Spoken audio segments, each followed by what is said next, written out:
Hello friends, thanks for being here today. Something I feel we all have in common as makeup lovers is the thrill of a good rediscovery. Coming across a product that you haven't used in a while and just having that oh moment for it. Finding yourself thinking, where have you been? You know, this is such a good product, or such a good technique that you remembered, or just using a product in a certain way, maybe different from the way you used to, but it's something you've had in your collection for some time. That's what I'm focusing on in this video. I've got 5 different things, and I just thought, let's make a video out of all of it. And you know, these are things that work for me, that I enjoy. I'm not saying you must run out and find these things, but more than anything, I hope you come away thinking, what's in my collection that maybe I haven't used in a while that I could get a real kick out of just going through and finding it and reusing it maybe the next time I do my makeup. So let's get started. I'll have some cutaways to me applying these different things. First one I'm going to talk about are my mini Real Techniques sponges. So these come in, I think, like a 4-pack, and they're all different colors. This is the purple one.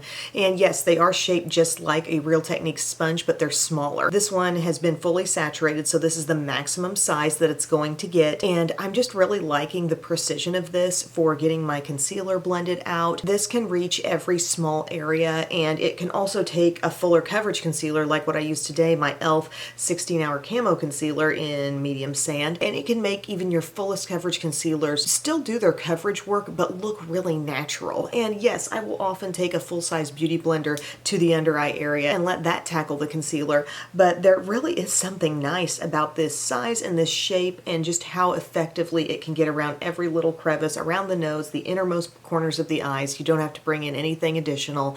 And then a dual purpose to this. I think I've talked about this before, but it's just a rediscovered technique. If you use one of these damp for a little bit of a touch-up, so either re-dampen it, or maybe it's still sitting on your table just a little bit damp from the first time you used it, or you could miss some setting spray on it, and then like dab over the under eye. It's a great little refresher there without adding any extra product to it. I find that it can bring that area back to life just dabbing a lightly dampened mini sponge around the area. So yeah, I love these. I would love to hear if you have any additional purposes for these mini sponges. They do have that nice flat side, and I could see that being good for maybe popping on some setting powder if you wanted to have a little baking moment there on the under eye. But these are really handy, and if you haven't tried them yet, I would recommend them. In another video, I talked about some products that were tempting me from Sephora, and one of them was the new shade of the Tower 28 Lip and Cheek. They call them Beach Please. I believe the shade was called Office Hours. But instead of buying that, I decided I would just dive further into the 2 that I have. Just make a point of using these more and really appreciate what I already own. So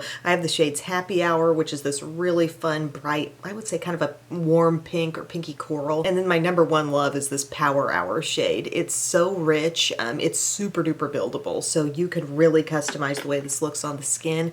You can apply it with your fingers, blend it in that way. Another thing I love about these is that they translate to the lips perfectly well. There are so many things that are dubbed lip and cheek, but then you put them on the lips and you're like, I can tell this is really just mostly a cream blush. It's not offering any moisture.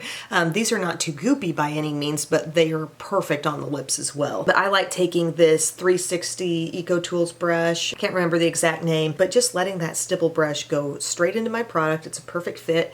And then, you know, add some to the cheeks. But it blends out so well. I just love how this blush can look rich. It can look just lightly rosy too. And then putting it on the lips, it's so nice and creates just a beautifully coordinated look. I think it's a great fall shade. I end up taking this shade off. This isn't what you're seeing me wearing throughout the video because I have another lip thing to talk about. But have you ever gotten that way where you're just kind of letting Sephora tell you what you need, and you're like, oh, there's a new shade of this. I guess I need to get that because I love this product. When instead, maybe you could just look back at what you already have and say, I've got 2 really good ones. I'm just going to put my focus there. I've been finding myself wanting to use these a lot more and also multitask them on the lips. They're just great. And I think they're a pretty raved about product across the board. They're definitely not something underrated, but for me, I just gotten away from using them for a little while. And number 3 is a mascara, which has been around quite a long time, and I think I explained in another video how I was just kind of browsing the aisles of Walmart and it caught my eye and I had one of those, oh yeah, I want to try that again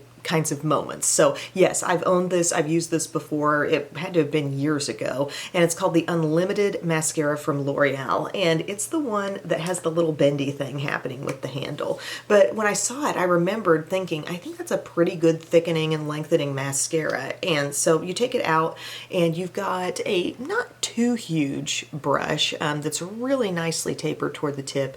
Lots of little rubbery bristles. And I've just realized this builds great. I find myself wanting to reach for it. I use that little function to bend the brush, get into those tight areas just a little more effectively, especially on the left eye. I find myself more comfortable using my brush this way instead of poking it in like this way, and I feel like I get better curl in the end on that eye with this as well, just using it from that angle.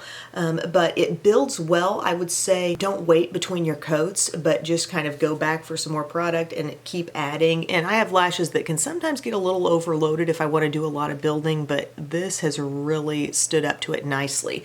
It's not super fast drying, but once it does feel like it's mostly dry, if you want to do that little trick of like blinking down on your finger and sort of reinforcing that curl, it definitely does make a difference with this one. And I feel like that curl hangs on really well for quite a long time. Now, I haven't moved to using it on my lower lashes yet. I'm still doing Cali Ray Come Hell or High Water. I just think that's a gorgeous mascara, and I've been really pleased with my rediscovery there. By the way, what's on my eyes today? I am experimenting with the new ABH palette. This is just my first day using it, so I went pretty light. I used rose quartz in my crease and this on the lid and just a little bit of one of these deeper shades in the outer corner. Just scratching the surface of this palette right now. And also my foundation all over my skin today is NARS Sheer Glow. Okay, so moving on to the lip color that you've seen me talking in throughout this video. This is pretty cool. I think it's intensified since the actual application of this product in the demo. As you'll see, I think we'll flip back to this lip color and be like, well, that got even deeper.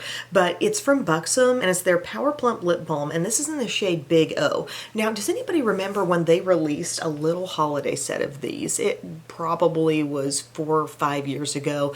They were not this big size, but they were like this big, and they had a couple shades. They had like a red one in there and a berry one, and I went gaga over those. Now, they weren't all part of the regular line, but they were really good, and they're cooling, and they're a great feeling balm. And so they do have some that are full size now. I've also got the one called Dolly Fever, which has a little more depth and color to it. I really wish they kept the red around though. But anyway, just this shade. I've had it. I think it came in maybe a duo of products at some point, and it's just been very underused. And I started using it again, and I'm like, you know, that is a gorgeous pinky color that's giving me, actually. I don't know if I was just expecting that it was gonna go super duper bright, as some of those stainy things do, you know, like the IT Cosmetics Je ne sais quoi, those types of products where they claim to adjust to your body's pH or whatever it is. Some of those over time have burned me a little bit because they've gotten way too bright.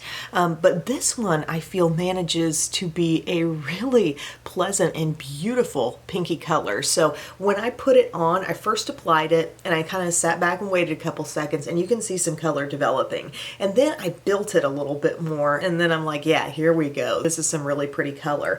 And then, guys, I realized that a perfect pairing as far as a lip liner goes with this is the shade Mink from Revlon Color Stay. And I'm not using this all over. I'm definitely using this as my first step. And then I'm just taking my lip liner and going around like mainly my upper lip and defining that a little bit more and making it look a little bit more complete. And I feel like then the whole lips look fuller and a little more finished. So this is not really so much affecting the color as it is blending perfectly with the color that this is creating. And then I feel like time has passed now and I'm talking on this video and this color has deepened up even a little bit more. But look at it, just looks like that. You can test it on your hand and you can kind of see how the color develops. You know, it looks like nothing at first and then it will become a little pinky. Kind of like one of those balms in the Winky Lux set that developed some pinky color on my lips. It was the Neapolitan one. Kind of reminds me of the same look I come away with here. I love that it actually lasts really well. There's kind of a staining thing that that goes on. And I don't know if you can tell here, but my stripe is getting just a little more pinky on my hand. Yeah, and then I rub it off and I still have color there. So guys, that was one of the main things. Like that was one of my top things to tell you about. I really, really am loving that color. And it's kind of different for me for fall because I'll really go for those dusty rose and those murky,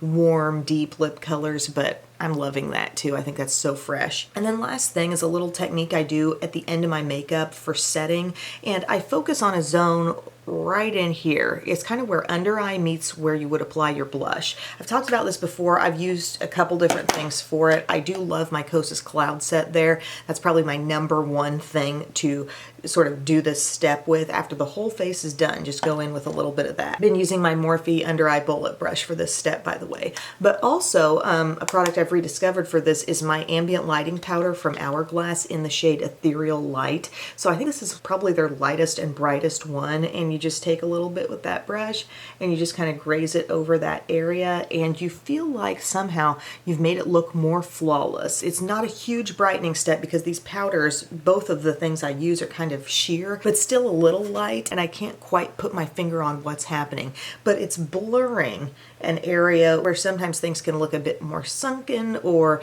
maybe not quite so meshed together, you know, between where blush was applied and where under eye concealer is happening. And this just gives this whole area a nice blur. So pull out your Kosas Cloud Set for that. Pull out, you know, an old Hourglass powder. I think a lot of their different ambient lighting powders would do for this step. The ones in the brand new palettes they put out, or just experiment with various other pressed powders that you own that are maybe a step lighter and brighter for you, and just see what happens when you dab them on that zone at the tail end of your makeup look. So that's it, guys. That's what I've got to share today on these rediscoveries. Maybe you have some of these very same things I'm talking about, or maybe this will inspire you to just look into your own collection and pull out what you've been overlooking for a while and just kind of reappreciate and re-enjoy that product. So thank you guys so very much for your time today. I really appreciate it, and I will talk to you again very soon. I love you. Bye.